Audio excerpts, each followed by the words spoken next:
Welcome back to Spirit of an Athlete. I'm your host, Amanda Smith. And on this episode, I have Sarah Siertle, who is an inclusive strength and movement coach. On this episode, you're going to find out what that means. You're also going to get some tips and tricks around warm up and recovery, which we had a ton of fun doing. And I hope you join in and actually do some of the things if you're in a place that you can, so that you can feel how good some of her suggestions were. Enjoy this episode. Sarah Siertle, thank you so unbelievably much for being on Spirit of an Athlete and helping us better understand what inclusive strength and movement coaching is. Thanks so much for having me. I'm really excited to be here. Yay! Okay, so how in the world did you get into the fitness industry? It was a long journey. I got into the fitness industry after college, actually. I did nothing active. I was never like a high school athlete, grade school athlete, like literally nothing. I sat and I took art classes instead. And so I wasn't super active. But in college, I got into swing dancing. And that was like the first movement, anything that I ever did. And so after a couple of years of that, I graduated from college. I was living in Colorado and I was like, okay, I know exercise will help me get better at dancing. So I'm going to try going to a gym and see what happens. Well, about 6 months of that, I stumbled into a strength training class and then actually really ended up loving it. So then I found more gyms, found more coaches, started strength training, did a lot of kettlebell training, totally fell head over heels for it. And then in 2020, I got certified as a coach because I was really bored. In like April 2020, I had the certification and I decided to use that time to get certified so that I could actually coach instead of just like kind of pretend coach from the side. I love that. Oh my gosh. Okay. So, first off, swing dancing. Swing dancing. Was it a college class, or was it like just I'm going to go to a swing group in Colorado, cuz I've actually done some swing here in Colorado too. Yeah. Um, it was actually the college's club at that point. But there was like the college club scene, and then there was like this was in Cleveland. I went to college in Cleveland. But then there was also like the normal, like non-school people of Cleveland scene. So I kind of you started dancing in the club, but then you could also go to the dances just in Cleveland and kind of get a mix of everybody. Okay. All right. So then you started strength training. How did that change your swing dance? Oh, I got so much stronger. There's actually this video that I watched of one of the swing dancing pros, and she did this cool variation where she essentially did like a one-legged squat in like a swing out, like one of the moves, and then just like came back up and kept dancing. And this was before I really started strength training, and I was like, "Oh my gosh, I cannot do that." I want to be able to Right? do that Can though. you put down there? Yeah, like she went like all the way down and back up again, and I was like, "Holy crap, I need that in my life." And so, with that in mind, as I started strength training and like my legs got stronger, my core got stronger, I started being able to do more of those variations. Or noticing that like I could all of a sudden dance until 4 a.m. and not feel sore afterwards. Like it made Yeah. me more endurance, stronger variations, better dancing, just all over. Like learning how my body moved. Okay. So, what type of swing do you do? Mainly Lindy Hop. That's kind of like the main swing dance that you think of when you say swing dancing. But there's also like Balboa, Charleston, uh, different types of shag. Like I do most of the like if it was a dance from like 1920 to about 1950, I probably do it. Okay, now I've got to ask, have you ever done any of the pinup modeling that I like have that. that nine? Oh my gosh. Oh my gosh. You should totally do that. You totally look the part. I You probably could. definitely should. Yeah. Yeah. Okay, all right, we digress. All right. So It's gonna be 2020, my new everybody venture. knows what happened, right? Everybody knows what happened in 2020. Do we need to bring that up? W- what what was it like to get your strength? I'm assuming S&C, strength and conditioning. Is that the certification that you went for?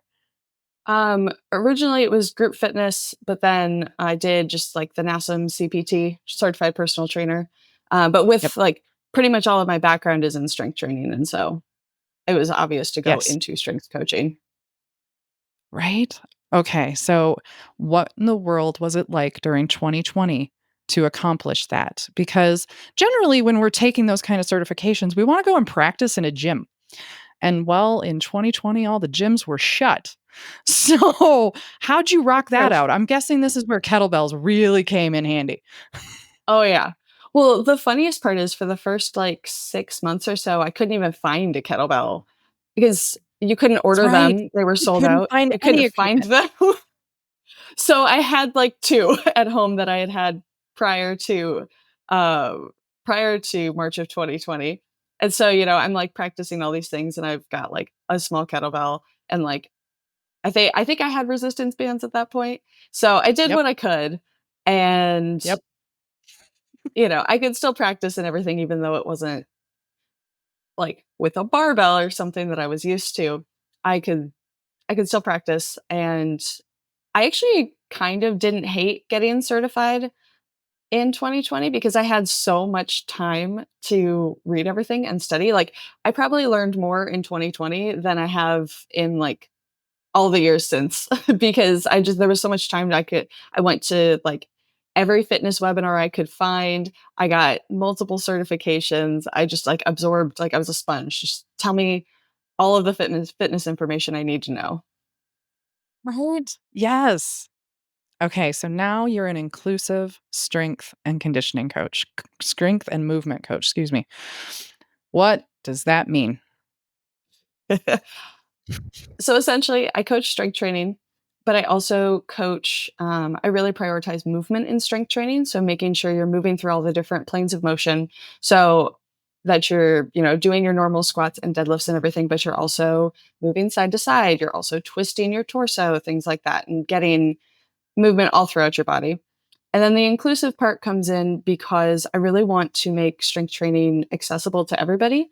Not everybody really fits into that gym culture kind of setting. And a lot of people have been burned by that kind of setting and don't feel comfortable going to a gym or have had coaches that force them to do exercises that end up injuring them or things like that. And so I really wanted to bring people or make it easy for people to approach strength training in a not scary way.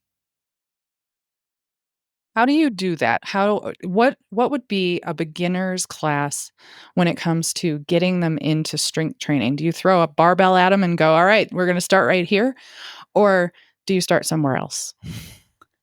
I usually start with like the basic exercises, but my favorite part about the making strength training accessible is taking those exercises and figuring out how it best works for that person's body. So like which so there's a squat, right? A squat is a fundamental movement. Everybody can squat, everybody should train squats, but different types of squats are going to work for different types of people. So like let's figure out what feels good for you right now and start there, and then, maybe in 6 months, you might choose a different squat, but let's figure out how you can squat right now today to start training that movement. Yes. Okay, so like closed stance squat versus wide stance squat, that kind of difference in their squat patterns? Yeah. Nice. Yeah. Yeah. That Foot tends stance, where so you hold the weight, anything like that. Depth. you've got me thinking about my catcher. So in softball, catchers can squat in different ways. Like they get down into that squatting position to receive the ball in different ways. And it ultimately depends on how their hips are set, how that cavity at their hip joints is formed and what Mhm. feels the best. So I love that you start there. It's interesting thinking about this. So, I got my yoga teacher training back in 2009, and when we did the chair pose in yoga, it's a close stance squat, and some teachers teach it where your thighs press together, you zip it up, and then you squat down, and then some teachers teach it where you put 2 fists in between your feet, shoulder width distance. And then sometimes we practice the goddess squat where your feet are pointed way out. And you can see Mhm. in the classroom, especially from a teacher's perspective, you can see whose body was meant to do which one. And I Absolutely. loved it when exactly. I loved it when yoga teachers were like, "Okay, I want you to do a squat. I want you to do chair pose, but I want you to feel what feels best in your hips because your hips hold all of your emotions. And if you can move your hips in the right ways, you can release trauma." And I'm like, everybody needs to move their bodies. Please don't let rigor mortis set in. Please just move your bodies. And I want you to do it in a squatting pattern. Go. And I love that you are like, let's figure out what's the best pattern for your body, what feels best in your body. And like, if you think about squats on a day to day basis, like we got to bend down and tie our shoes. We got to Mhm. bend down and pick up our groceries. Like, those are movements that will always be in our life unless you're so immobile that you've got to have somebody else do that for you. And I know Mhm. most people who are immobile don't want other people doing stuff. They want to figure out better ways to be able to do that. Absolutely. Okay. Inclusive strength and movement. Do you ever coach people who have, and we've already kind of touched on this, but do you ever coach people who have potentially major injuries where they don't have access to certain movements at all? I would say that I don't think any of my clients so far have had any major injuries. Um, Okay. yeah, I don't think But I so. feel like I think you'd be up for that challenge. You seem Oh, like the yeah, type of definitely. person who's down for a challenge. Oh, yeah, definitely am.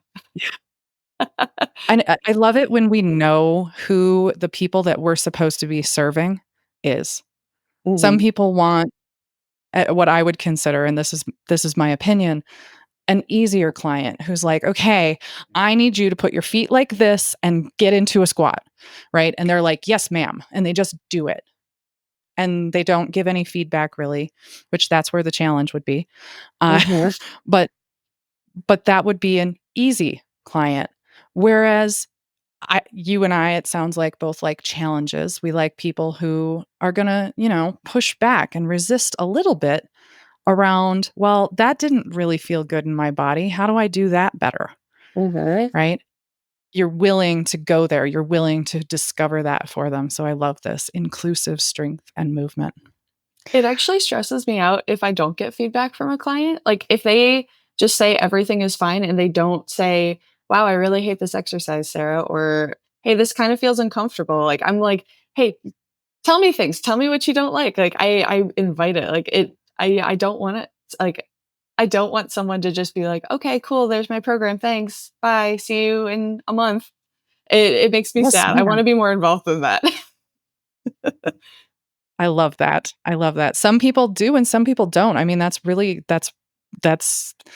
and for the listeners, knowing that there's different coaches out there like that, knowing that there are coaches who Mhm, are going to be like, you're going to do it this way.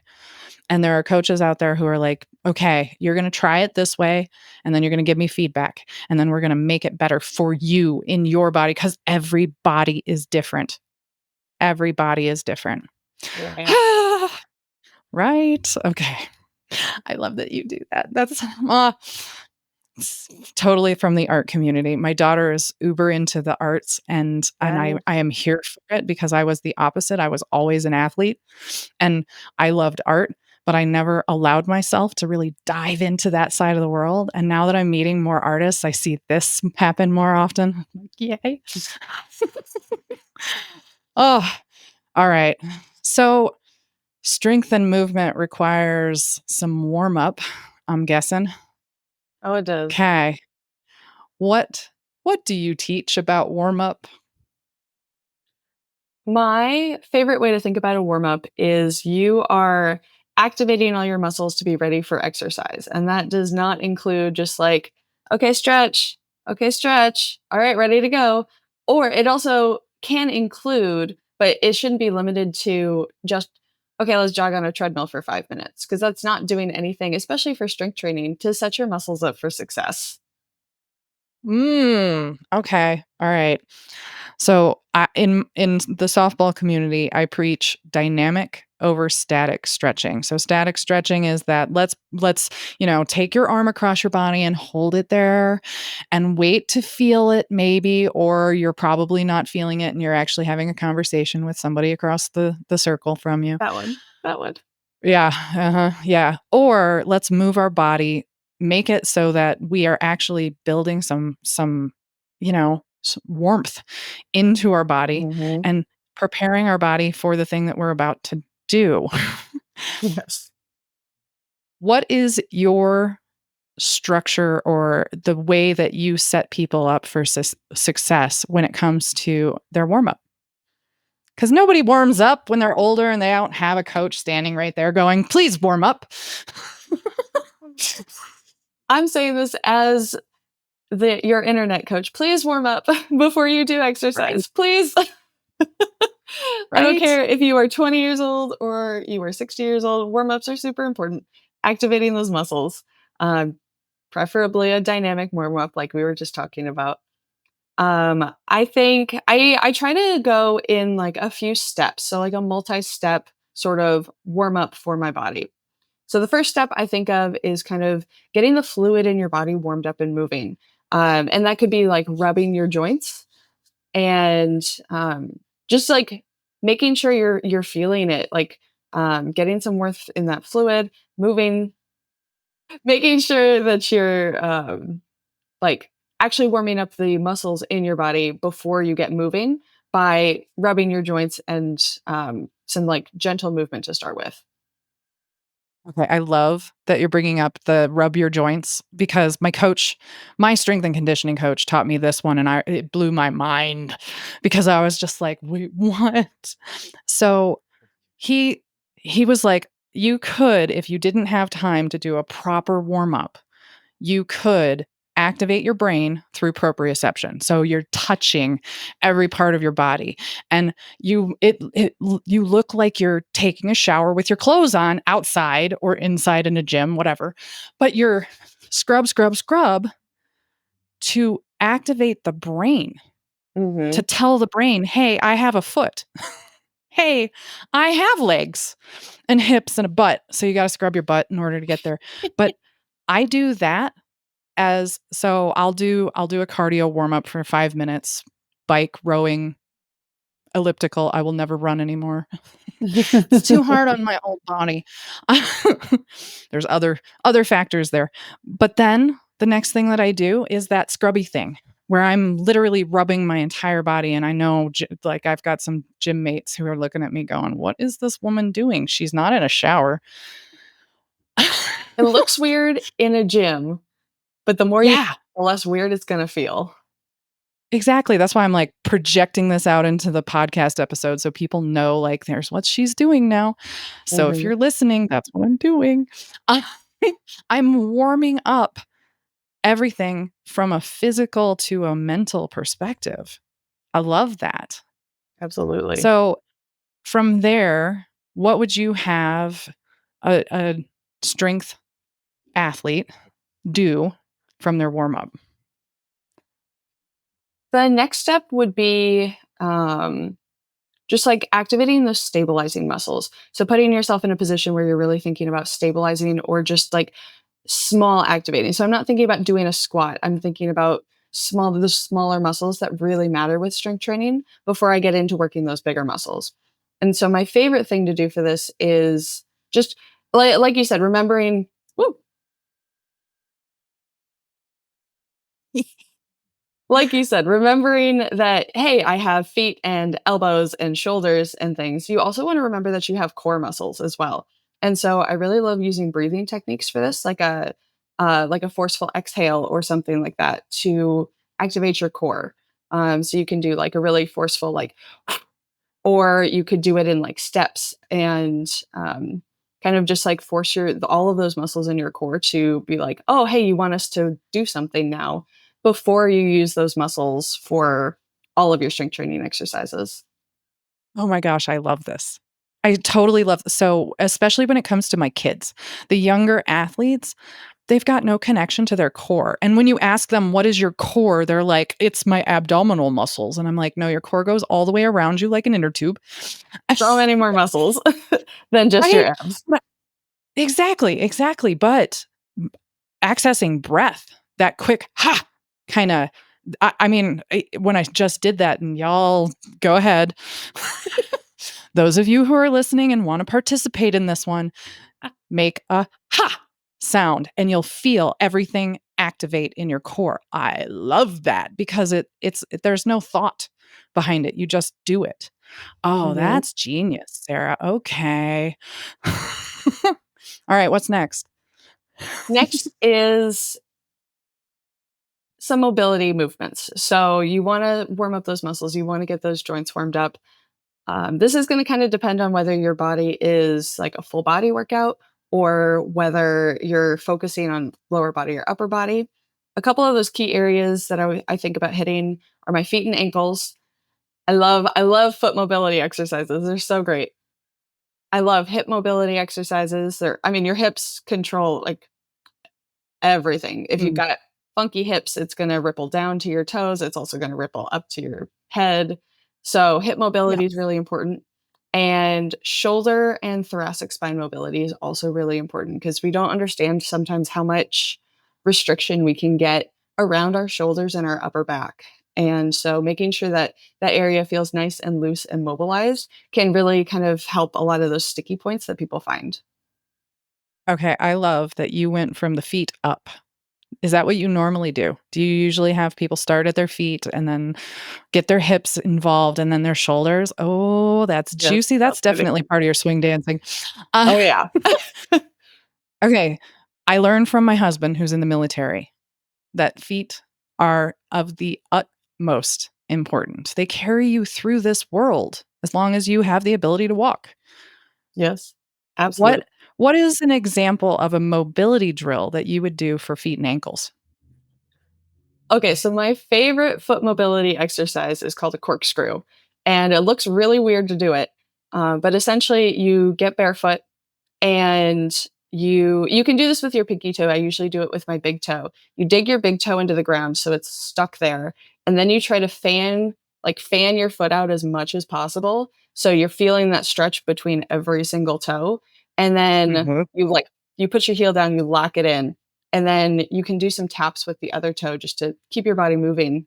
But when you release it, it's gonna feel so much more loose, like there's so much more space in your entire foot now from doing that. And you do that a couple times and your toes all of a sudden just like actually create a good base for your body.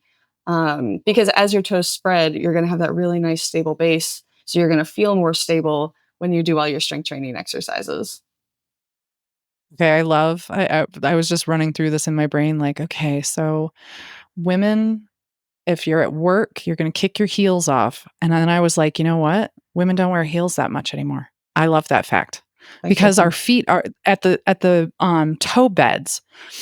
Our feet are actually supposed to be way wider than they are. And like from what I hear, I've never been, but from what I hear, the French actually got shoes right for women for heels because they made the toe bed really wide. So there was Really a nice base. The shoes don't look anything like our shoes. We interesting. make our shoes look good on a shelf. They make their shoes look good on a foot and functional, from what I hear. I've never been. Amazing. But Imagine that. right? I know, right? But I'm sitting here doing it as you were talking us through it. I was doing it, and I guarantee you other listeners are gonna be doing it. So, if you've got shoes on, notice how much room you've got in your shoe. If you don't have shoes on, kick them off, set them aside if you can, and do this because, oh, it's juicy. My pinky toe on my right foot does not wanna separate from the toe next to it. And that's always been a Yeah. challenge for me, especially as a yogi, like yogi toes, you wanna be able to spread all of them. And yeah, okay, that's juicy. All right, what do you have people do for their hips? Just like hip rolls Hips. as I do it right now? I'm like, You're "Ah, ready to speak. let's Absolutely. release the trauma." Um, there's actually a swing dance move called mess arounds. It's like a solo move. I use it a lot in my warm ups, and you kind of just like bounce your hips around in a circle. And Yep. my hips actually usually pop sometimes when I'm doing it. Like, it actually, like, if you make it a big enough circle as you go around, it actually feels really, really good in, like, every direction on your hips. As I And do it, it I'm feels like, like that. "Heck It feels yes." happy, and it makes you smile, which It doing the right? massachusetts. Oh, that's the best way to engage the hips too, because I mean, if it doesn't put a smile on your face and you're just, like, moving your hips around, you're not doing it right.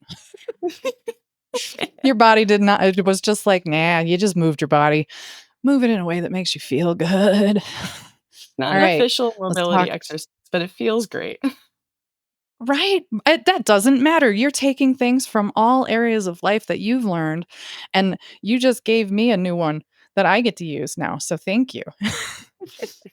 Okay, so next up is the thoracic spine, the shoulders, getting those nice and loose and juicy like the hips and the feet. When it comes to throwing Mhm. sport athletes, what I notice is they've got no clue that they have a spine in that area. It's like I there's it's back there, but they don't know that 1, it's tight, 2, it's loose, 3, that it even exists, 4, what its name is. And I'm like, "Okay, so in order to like, when it comes to volleyball and softball, in order to get into a good position, you really have to pinch your shoulder blades together like you're holding a pencil in order to get Mhm. into good position to move from there to do a spike, to do a serve, to do an overhand throw." It always blows my mind because 'cause I'm like, "Okay, we need to work on some thoracic mobility." And they're like, "Oh, what?" That part of your spine between your Oh, shoulder blades. Okay, how do you help warm up absolutely. that spot? Yeah, so the first thing I kind of, focus, everybody always talks about, like, punching over because 'cause you're always on your laptop or you're texting. Or looking at your phone? And so I really love mobility exercises that extend that and kind of push your chest forward some. So my favorite one is a bench stretch. So you can like prop your arms or your hands on a table or a chair or something. And then you're essentially just pushing your chest towards the ground and just thinking about extending that chunk of your spine and pushing it forward. So that's my favorite one. But to just like get a Open little it. bit of movement in there. But then I Yeah. love to also twist it as well. Oh, okay, so, like, just, like that's more lumbar spine, isn't it? Or are we talking, like, full on reach behind you? Yeah? Full on reach behind you. Oh, yeah. Okay, Yeah, alright. I love those types of stretches. Yeah, yeah. I like to put people into a squat. So one of my strength and conditioning coaches, John Wee Jun, taught me this one where you put your butt up against the wall in a full squat, like a catcher squat. You put your hand on the wall Mhm. and then you guide your hand around behind you in a circle. It's like a half circle. And that, oh my gosh, you're getting vertical and then you're getting the twist and Mhm. it feels so good, especially for Yeah. growing sport athletes that I'm dealing with a lot. And, oh my gosh, yes. I love that you work heart opening because we do. A lot of the yoga that I was taught originally, that first series that I was taught in yoga teacher training back in 2009 was really reversing, sitting in a chair working on a computer or sitting looking at our phones and typing because the tendency is we roll forward. And having that Mhm. opener, oh my gosh. It feels I so good. Yes, I love that personally. I love to be able to just, like, feel that through. Do you take that into the cervical spine at all? Do you have people do any, like, head rotations or anything like that to, like, really flow from the shoulders all the way to the top? Oh, Yeah. yeah. By the time I spend a couple minutes on my thoracic spine, my neck is regardless of movement, my neck always needs to pop after that and just, like, release some of that. And I love, like, moving your head around, going side to side, tilting to the side, just, like, remembering that your neck can move in all of these different ways. Because, like, how often do you turn your neck, like, back to the side? We never do that. You know? And so Yeah. just remembering that hey, my cervical spine does move in all these ways. I can move my head in all these ways. Yeah. Oh, that's the yes. Opening up the spine. I mean, you started with the hips and that got the lumbar spine as well as the hips, Mhm. getting that mobility and bopping around. And then the middle of your back is your thoracic spine, right? And getting some opening and then shifting and twisting and then turning your yeah. Spine health is Mhm. huge throughout your So entire good. life. As we get older, this is where like your late 30s, early 40s, you start to get sleeping injuries and it's always spine related. Always. Mhm. The one where you wake up and your neck is stuck and you can't move it anymore, or like your shoulder hurts because of the way you slept, but really that's because your thoracic spine was locked up. Yeah, All of these kind of absolutely. movements are like movements we should be doing throughout the day, not just for a warm up for a strength training session. Oh, absolutely. I on days when I don't go to the gym, I mean, I'm still like, you'll find me sitting on my living room floor doing hip stuff, foot stuff, and, like, shoulder, thoracic spine mobility stuff, because it just makes you feel better even if you're just gonna continue sitting. Right? And I think I love the fact that, most people are probably sitting listening to this podcast, or maybe they went on a walk with it, but now they're thinking, oh, I need to move my body in a different way. I love that fact. Move your body in a different way, people. Okay. So we've got the warm up. Strength training is its Mhm. own beast. You generally want to coach for that or go to a class or get an introductory session at your local gym. Every local gym does that. They want to introduce you to the equipment so you know how to use it. And then there's Mhm. recovery. After you're done with your workout, you recover. What do you teach about recovery? Absolutely. I do love some of those more static stretches for recovery. I am also a really big fan of doing some more mobility exercises at the end. So, like, if you did squats, like working on some like hamstring and lower back mobility, like kind of like, okay, you did a lot of this already. What haven't you done in your warm up? And how can you use some mobility exercises to kind of get that in there as well to make sure that, your hamstrings are staying warm, even though your focus was on like the front of your legs for this workout. Just kind of hitting all the parts of your body and making sure that you're like going through all those ways of motion before you fully cool down. Nice. Nice. I love that. I have the same cool down recovery stretches that I do every single time I work out. Every time it doesn't matter what I'm working. If I'm doing yoga, it's going to be the same cool down. If I'm doing a strength training session, powerlifting, that's going to have the same exact cool down. And like for me, it takes me 2 minutes to do that cool down, that recovery session. And for me as an older athlete, that's the key to being able to work out the next day. Recovery is the by far the biggest knob to turn when it comes to your workout, in my humble One, opinion. Is that what you found? Yeah, okay. I All right. totally You agree with you. but I loved we talked about this in the pre-interview. You like to include a work in. What is Yes. that? Yes. So you have your days where you do your workouts, but I'm assuming most of the people listening to this right now do not work out 7 days a week. At Truth. least, putting one rest day in there, if not multiple, which is good because your body needs that time to recover between workouts. A work in focuses on more of that gentle movement to keep your body mobile and moving. Like a rest day doesn't just have to be resting. Active recovery has shown to be even more beneficial in helping your muscles recover and be ready for that next workout. So I think of a work in as doing some of that more gentle movement. Maybe do a full mobility session and just spend time like what you would do for a warm up. Stretch that out, make it nice and juicy, and turn it into a whole 45-minute session where you're just kind of going through all your joints and like, cool, like let's focus on my wrists because I haven't focused on them in a while. We focused on those big joints a lot, but like the foot one that I talked Mhm. about a little bit ago, like spend some time like digging into that a little bit more. Maybe add a couple more foot exercises. Maybe like take yourself on a nice walk or go for a swim or a nice bike ride out in the sun, things like that. Nice. Yes. Oh my gosh, yes. Work ins. That's the first time I've ever heard that term, and I'm here for it. That is that's a term I'm like, when you said it the first time, I was like, "Okay, so that's like the mental game, right?" No.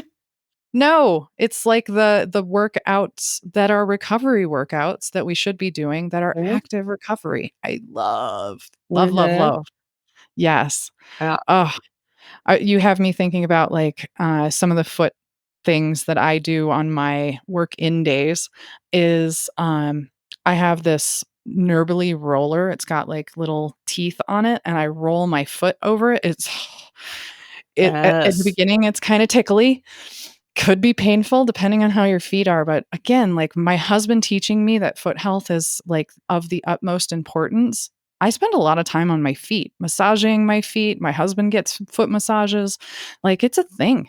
You Mhm. need to really care for your feet. And then the hips, Absolutely. obviously, like, the hips are that trauma release center.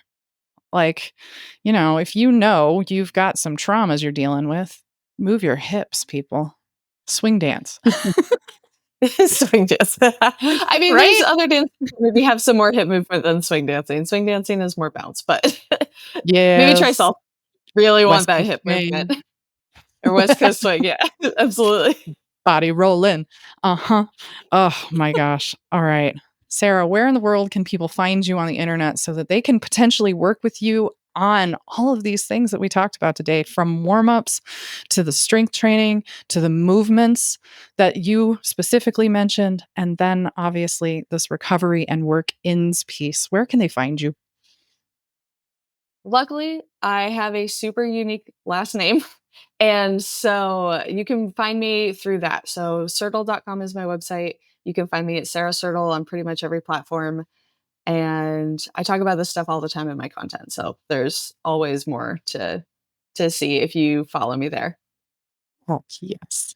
Love it. Go find her at Siertle.com, or I love Instagram. So that's what I'm going to shout out is your Instagram channel, Sarah Siertle. And you'll see all of that in the show notes so that you know how to spell it. Sarah, thank you so unbelievably much for sharing your knowledge and sharing your time with us. Thank you so much for having me. It was so much fun to be here. Yes. Thanks for listening to Spirit of an Athlete podcast. If you're struggling with your own gut issues and want more direction, you can get an initial body scan from Amanda at bodywhisperhealing.com. In 20 minutes, you can find out what's wrong, get clarity, map the path forward, and get on track to get back in your game.